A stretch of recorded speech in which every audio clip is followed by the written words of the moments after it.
सैनवा गांव में गौचर भूमि पर किए गए अवैध कब्जे को मुक्त करने के लिए चलाए गए महाबली। सैनवा गांव में चारागाह भूमि को प्रशासन ने कराया कब्जा मुक्त। लगभग 2 बीघा अवैध अतिक्रमण को खाली करवाया गया। छाता तहसील के अंतर्गत सैनवा गांव में ग्राम प्रधान के द्वारा गौचारे की भूमि पर अवैध कब्जा कर पक्का निर्माण कर लिया था। अवैध कब्जे को हटाने के लिए आज राजस्व विभाग बुलडोजर लेकर गाँव सैनवा पहुंचा और अवैध कब्जे को ढहा दिया गया। गाँव सैनवा के दौलत राम उर्फ दौली भैया अन्य के द्वारा कई बार तहसील दिवस में अधिकारियों को ग्राम प्रधान की दबंगई को लेकर अवैध कब्जे की शिकायत की गई थी कि ग्राम प्रधान प्रतिनिधि प्रेमचंद शर्मा द्वारा बहुत समय से गौचारे की भूमि पर अवैध कब्जा कर लिया गया है और जमीन पर अपना पक्का निर्माण कर लिया है, जिसको लेकर छाता तहसीलदार व लेखपाल के द्वारा ग्राम सैनवा में सरकारी जमीन पर कार्रवाई करते हुए गौचारे की जमीन को बुलडोजर की सहायता से खाली करवाया गया।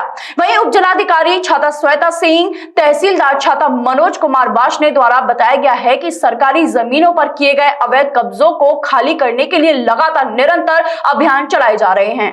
मतलब प्रधान जी का बहुत दबंग टाइप में मतलब गरीबों को सताना और मतलब बहुत सारी मतलब हिंसा फैलाना, गांव में परिवार में आपस में भाई भाई में झगड़ा करा करके गलत राजनीति करना, ये सब मुद्दे हैं प्रधान जी की गलत राजनीति के, और वो इसको आज सबक मिला है। यहाँ सालों से पुराना कब्जा है बिल्कुल, और गोचर भूमि का है। गौचर भूमि पर प्रधान जी ने आज से 20 साल पहले अवैध कब्जा किया हुआ था। औरों की ज़मीनों को, गरीबों की ज़मीनों को जो बुर्जी बिटोर हैं उनको तुड़वाते थे। किसी की निजी ज़मीन को भी गांव समाज बता के उसमें बुलडोज़र चला देते थे। और प्रधान जी ने खुद ने स्वयं ने पशुचर भूमि पर अवैध कब्जा किया हुआ था।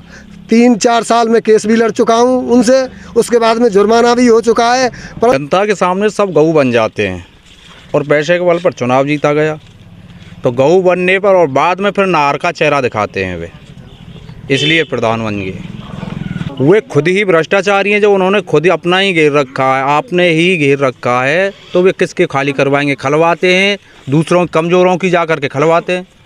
अगर उनके दबाव में कोई वोट नहीं देता तो उसकी जाकर तुड़वाते हैं। तो किसके माध्यम से कार्रवाई की है? ये हमने तहसीलदार एसडीएम महोदय के माध्यम से ये कार्रवाई की है। तो कितनी जमीन खाली की गई है? खाली उनके कब्जे में जो दीवार हो रही थी, बाउंड्री हो रही थी, करीब 40 मीटर गहराई में दीवार तोड़ी गई है। 5 मीटर शेष रह गई है।